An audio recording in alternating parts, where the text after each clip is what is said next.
Selamat malam teman-teman, selamat datang di Instagram Suara Telepon dan kamu masih mendengarkan aku Fauzi Radian. Kamu bisa cari aku di Instagram dengan username @kecabut atau kamu bisa langsung aja follow ke Instagram Suara Telepon ini.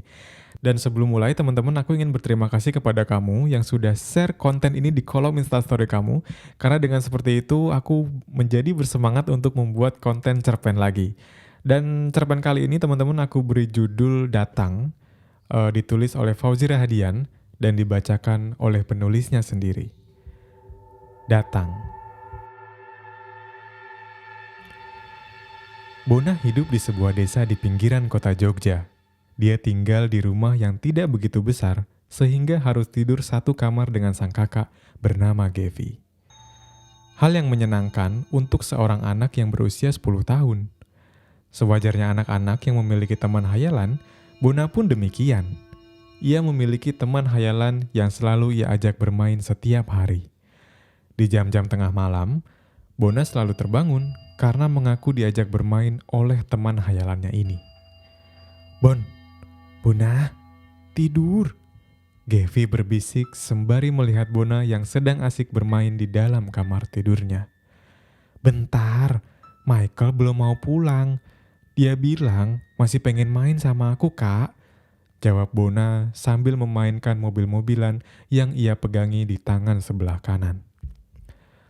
Hal ini cukup mengganggu pikiran sang kakak, karena kejadian ini sudah berulang kali terjadi. Pernah suatu malam, Bona terbangun lagi.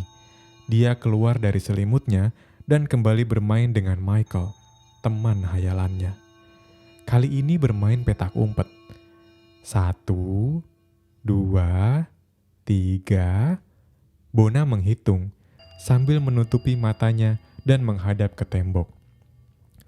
"Bon, Bona, tidurlah. Ini sudah malam." Gevi menghampiri Bona sambil mengajaknya kembali ke tempat tidur. "Bentar, Kak. Aku lagi main petak umpet. Aku harus cari Michael. Kalau enggak nanti dia marah," jawab Bona menjelaskan kepada sang kakak.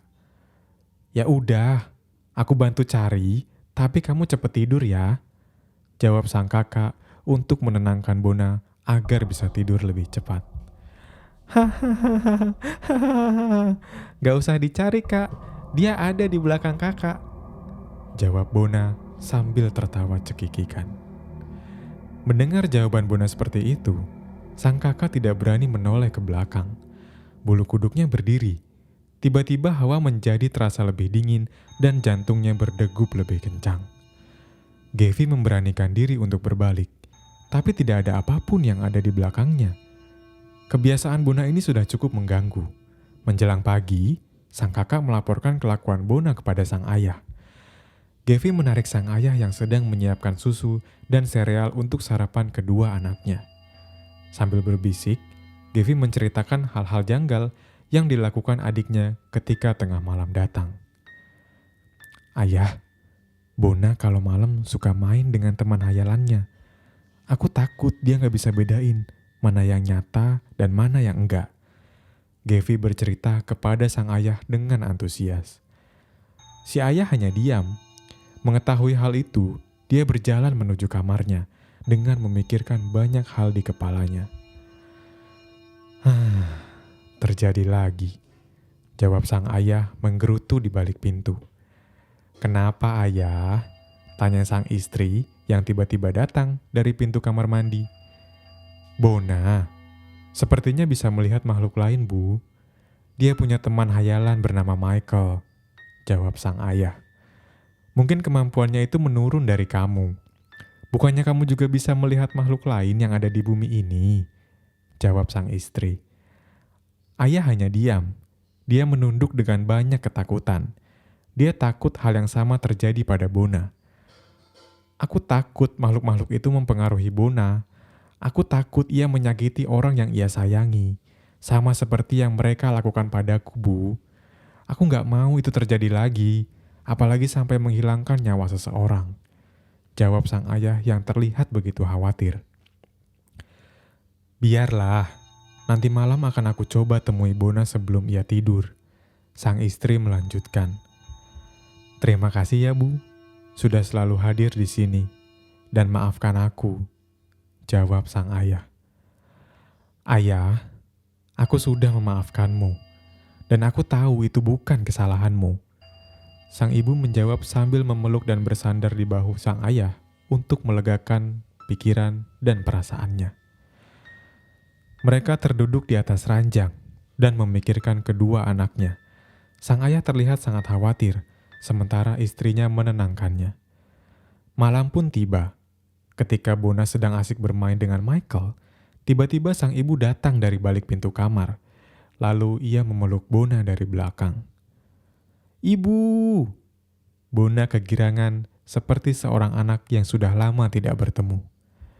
"Tidurlah nak, ini kan sudah malam," jawab sang ibu.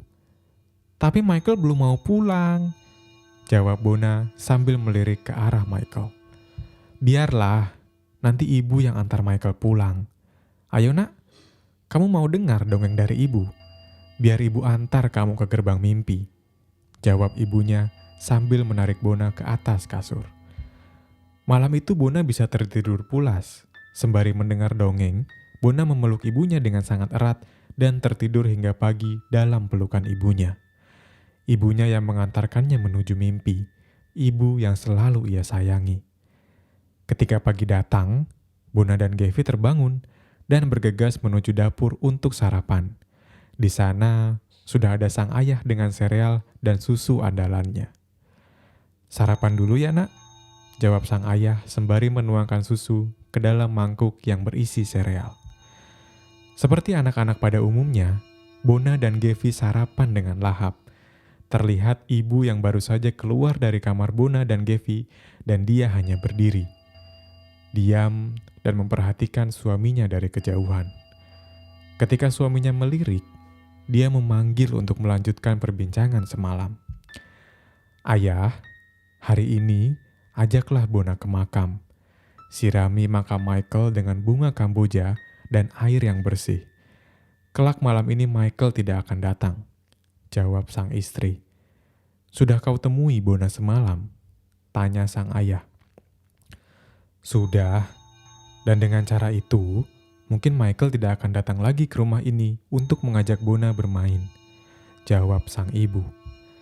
Menuruti saran dari sang istri, siang itu ayah, Bona, dan Gavi pergi menuju makam.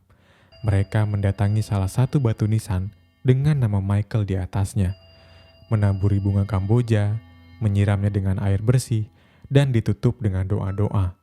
Dengan harapan, Michael tidak akan datang untuk mengajak Bona bermain lagi. "Ayo nak, sudah selesai. Semoga malam ini Bona bisa tidur tenang ya," ajak sang ayah mengajak mereka pulang. "Semalam aku tidur nyenyak ayah, karena aku didongengi ibu. Aku juga dipeluk ibu sampai pagi, nyaman sekali," jawab Bona kepada sang ayah. Sang ayah hanya senyum, lantas mereka bertiga berjalan menyusuri makam untuk segera pulang ke rumah. Di tengah perjalanan, Gavi bertanya kepada ayah, "Ayah, mumpung kita di sini, kita nggak ke makam ibu sekalian?" tanya Gavi kepada sang ayah. "Enggak nak, ayah masih pengen ibu datang sesekali," jawab sang ayah kepada Gavi sambil tersenyum kepada Bona.